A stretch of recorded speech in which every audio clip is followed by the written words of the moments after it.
মেঘ তোর সঙ্গে যাব, হাওয়ায় ভেসে শীতল কুড়াবো। মেঘ তোর সঙ্গে যাব, ঠান্ডা হাওয়ায় প্রাণ জুড়াবো। অনেকদিন পর কেন যেন আজ আমার মনটা খুব ভালো লাগছে। চারিদিকের ফুরফুরে বাতাস আমার মন প্রাণকে জুড়িয়ে গেছে। আজ আমি অনেক মাছ পেয়েছি, যদিও সব মাছ আমি বাজারে বিক্রি করতে পারিনি। অবশিষ্ট মাছ নিয়ে আমি বাড়ি ফিরে যাচ্ছি।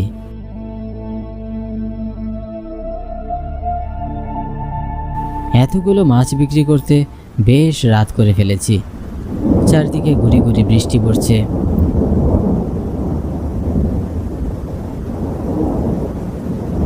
আকাশের অবস্থা দেখে মনে হচ্ছে যে কোনো সময় দমকা হাওয়া বইবে। আমাবস্যার ঘুটঘুটে অন্ধকার রাত। আশেপাশে যতদূর চোখ যায় কোনো মানুষের দেখা মেলে না। রাস্তার দুপাশে সারি সারি গাছ দাঁড়িয়ে আছে। আরে এ কি, বৃষ্টিতে তো আমি একেবারে ভিজেই যাচ্ছি।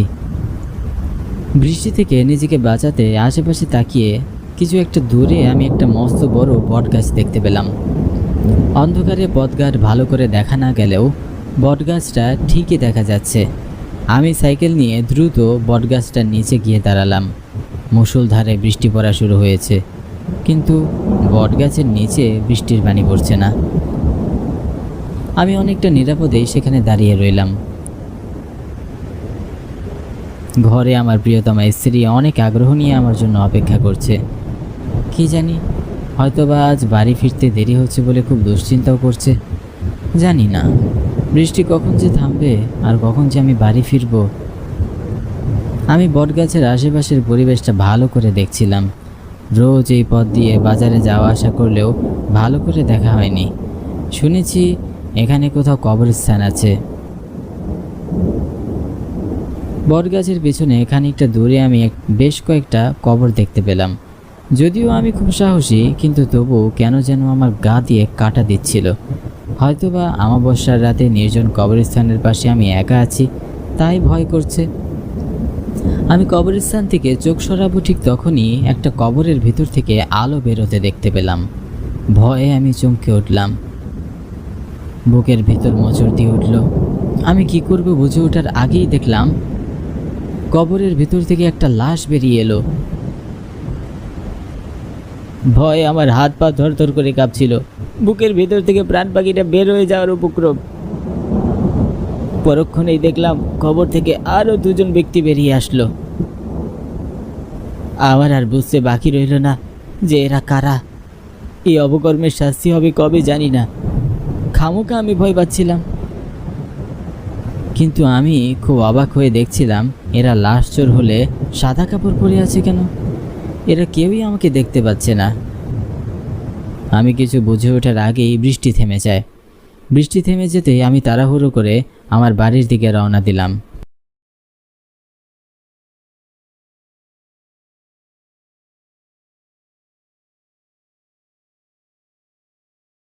বৃষ্টি হওয়ার কারণে রাস্তাঘাটের অবস্থাটা খুব একটা ভালো নেই। আশেপাশ থেকে অনেক ব্যাঙের শব্দ আমার কানে ভেসে আসছে।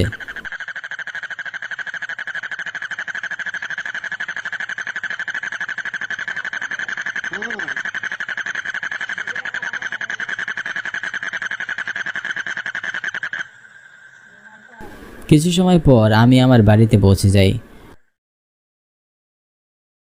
আমি সাইকেলটি বারান্দায় রেখে ব্যাগ হাতে ঘরে ঢুকতেই আমার স্ত্রী আমাকে বলল, আজ এত দেরি করে ফিরলে যে? আমি সেই কখন থেকে তোমার পথ চেয়ে বসে আছি।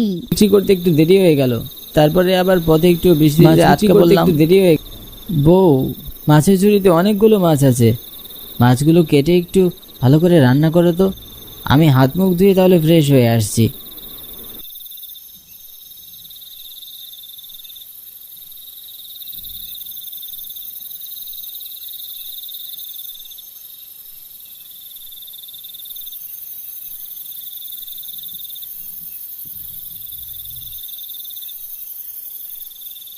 কি গো, ঝুড়িতে তো কোনো মাছ নেই। মাছ নেই মানে কি বলছো তুমি? ঝুড়িতে এক ঝুড়ি মাছ ছিল।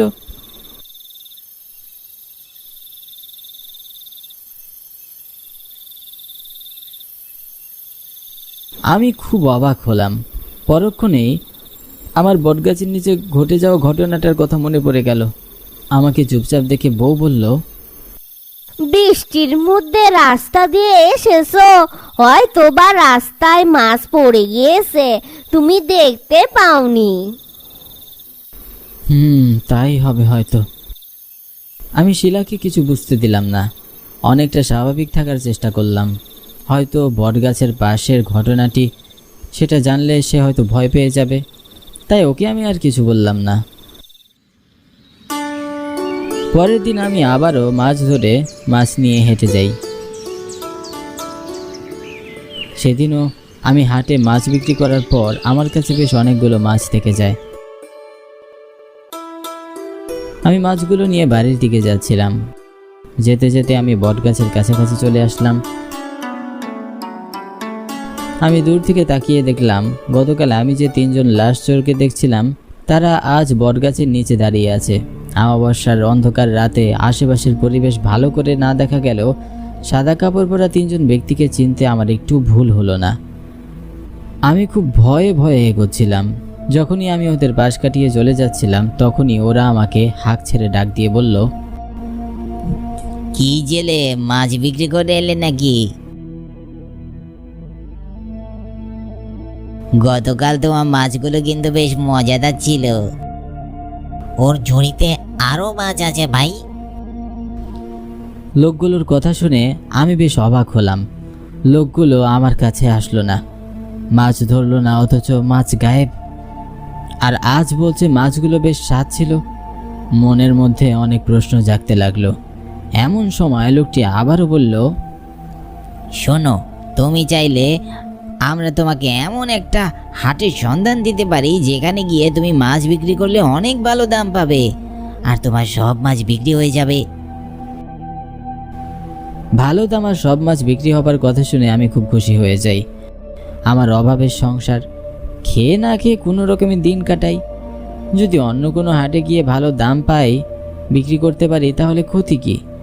আমি আগে সব কিছু ভুলে গিয়ে লোকটির কথা আমি রাজি হয়ে গেলাম। আমি সেই হাটে যেতে চাই। বেশ, তবে চলো আমাদের সাথে। আমি সেই 3 জন লোকের পিছনে পিছনে হাঁটতে শুরু করলাম।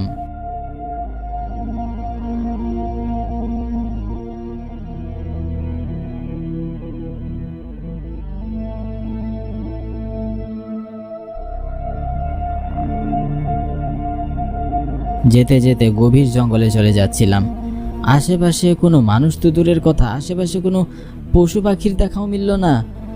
জানি না কপালে কি আছে, তবে কেন জানি আমার ভয় করছে। তারপরও মনে সাহস নিয়ে এগিয়ে চললাম।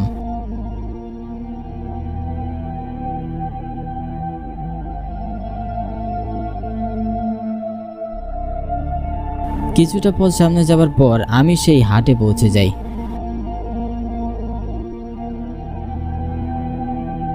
আমি খুব অবাক হলাম, এত কাছে জঙ্গলের ভিতর এমন একটা হাট বসে, আর সেটা আমার জানাই ছিল না। সেই হাটে আমার পরিচিত আরও 2 জন জেলে, তাদের সাথেও দেখা হয়। ওরা আগেই আমার সাথে মাছ ধরতো। বেশ কয়েক মাস হলো ওদের সাথে আমার আর দেখা হয়নি। আমি খুব আগ্রহ নিয়ে ওদের কাছে গিয়ে বললাম, আরে মোর্শেদ ভাই, জামিল ভাই, আপনারা কেমন আছেন? অনেক দিন আপনাদের সাথে দেখা হলো না। তাদের আচরণে আমি খুব আশ্চর্য হলাম। ওরা আমার দিকে অচেনা মানুষের মতো তাকালো, তারপর কথা না বলেই চলে গেল।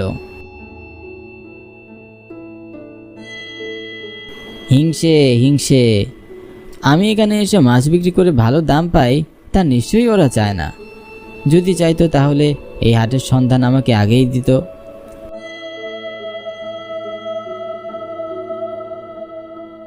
কিছুক্ষণ পর সাদা কাপড় পরা এসে আমাকে 3 গুণ দাম দিয়ে মাছ নিয়ে যায়। আজ আমার খুব আনন্দ হচ্ছে, আমি খুশি ছিলাম। তারপর আমি বাড়ি ফিরে যাই। মনে মনে ভাবলাম, এখান থেকে আমি নিয়মিত এই হাটে মাছ বিক্রি করব, তাহলে আর আমাকে অভাবে দিন কাটাতে হবে না। পরের দিন আমি মাছ ধরে অন্য কোনো বাজারে না গিয়ে মধ্যরাতের জঙ্গলে সেই বাজারটিতে যাই। আমি আবারও ভালো দামে মাছ বিক্রি করি। এভাবে বেশ 3-4 দিন ভালোই মাছ বিক্রি করলাম।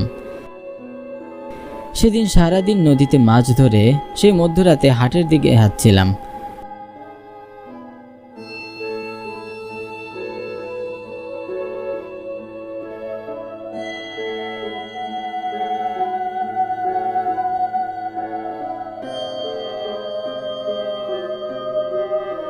কিন্তু কি আশ্চর্য, আজ আর সেখানে কোনো হাট বসলো না।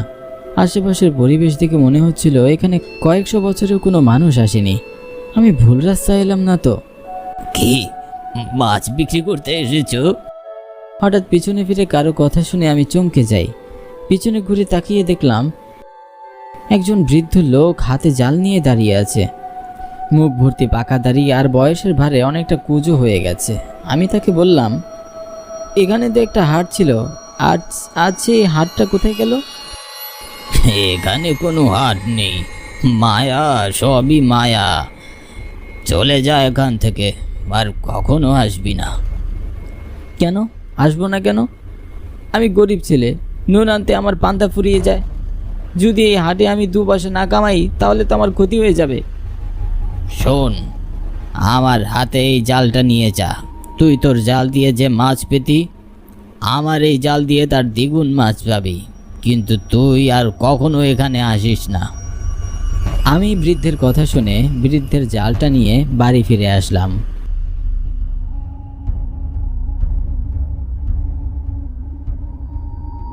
পরের দিন আমি নদীতে মাছ ধরতে চাই। বৃদ্ধের সেই জালে অনেক মাছ ধরা পড়ল। আমি আগে যে পরিমাণ মাছ পেতাম তার 4 গুণ বেশি মাছ আমি এখানে পেলাম। এমনি করে বেশ কয়েকদিন কেটে যায়। আমার জালে বেশি মাছ ধরা পড়ছে ঠিকই, কিন্তু মাছ তেমন একটা বিক্রি হচ্ছে না। আর যাও বা বিক্রি করছিলাম তার ন্যায্য দাম পাচ্ছিলাম না। আমি অনেকটা হতাশ হয়ে যাই। না, এভাবে আর চলতে পারে না। আমাকে আরও মধ্যরাতে হাটে যেতে হবে।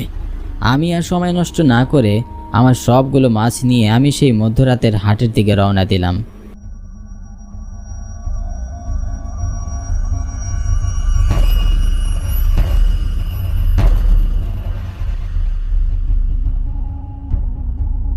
কিন্তু কি আশ্চর্য, আজও সেখানে কোনো হাট বসলো না। এত বড় একটা হাট কোথায় চলে গেল? আমি এসব ভাবছিলাম। এমন সময় আমি বুঝতে পারলাম আমার পিছনে কেউ একজন দাঁড়িয়ে আছে। আমার গা ছমছম করছিল। ভয়ে আমি পিছনে ঘুরে তাকালাম। সেই বৃদ্ধ লোকটি। বৃদ্ধ আমাকে দেখে রেগে মেগে বলল, কি হলো, তুই আবার এখানে এসেছিস? তোকে না আমি এখানে আসতে মানা করেছিলাম? মানে আপনার জাল দিয়ে আমি আগের চেয়ে বেশি মাছ ঠিকই পাচ্ছি, কিন্তু ন্যায্য দাম পাচ্ছি না, আর ক্রেতাও ঠিক মতো পাচ্ছি না। তাই আমি এখানে চলে এসেছি যেন আমি ন্যায্য দাম পাই। বুঝেছি, তোর মধ্যেও লোভ ঢুকে গেছে। তুইও লোভে পড়ে গিয়েছিস। তোর অবস্থাও বাকি দুজনের মতোই হবে। তুই নিজের ভালো বুঝলি না। বৃদ্ধ হাসতে হাসতে আমার চোখের সামনে থেকে অদৃশ্য হয়ে যায়। আমি খুব অবাক হলাম, জলজ্যান্ত একটা মানুষ কিভাবে হাওয়ায় মিলিয়ে গেল। আমি আশেপাশে ভালো করে তাকাচ্ছিলাম। এমন সময় সেই 3 জন লোক উপর থেকে লাফিয়ে আমার সামনে পড়ে, আমাকে ঘিরে ধরল। আমার মনের ভিতর যেন কু ডাক ডাকছিল, বুকের ভেতরটা ধুক ধুক করছিল। তখন আমি দেখলাম সেই 3 জন মানুষ নয়, ওরা প্রেতাত্মা। মুহূর্তের মধ্যে ওদের চেহারা পাল্টে গেল। ওদের চোখ থেকে রক্ত গড়িয়ে পড়ছে, মুখ দিয়ে লালা ঝরছে, দাঁতগুলো বড় বড়, হাতের নখগুলো রাক্ষসের মতো। মনে হচ্ছে এই নখ দিয়ে এখনই আমার বুক চিরে খাবে। ভয়ে আমার প্রাণ পাখিটা বেরিয়ে যাওয়ার উপক্রম। আমার পায়ের নিচ থেকে মাটি সরে যাচ্ছিল। আমার হাত পা থরথর করে কাঁপছিল, আর মনে হচ্ছিল আজই বুঝি আমার শেষ দিন। এখনই বুঝি এই প্রেতাত্মাগুলোর হাতে আমি মারা পড়ব। আমি কিছু না ভেবেই মাছের ব্যাগটি ফেলে জোরে দৌড়াতে শুরু করলাম। মনে হচ্ছিল আমার পিছনে প্রেতাত্মাগুলো দৌড়াচ্ছে, কিন্তু আমি এক মুহূর্তের জন্য পিছনে ঘুরে তাকানোর সাহস পেলাম না। আমি এত দূরে দৌড়াচ্ছিলাম, মনে হচ্ছিল কোনো বাসও আমার সাথে পেরে উঠবে না। পিপাসায় বুকটা আমার ফেটে যাচ্ছিল, কিন্তু তবুও আমি থামলাম না। দৌড়াতে দৌড়াতে এক সময় আমি আমার বাড়িতে এসে পৌঁছাই আর জ্ঞান হারিয়ে ফেলি।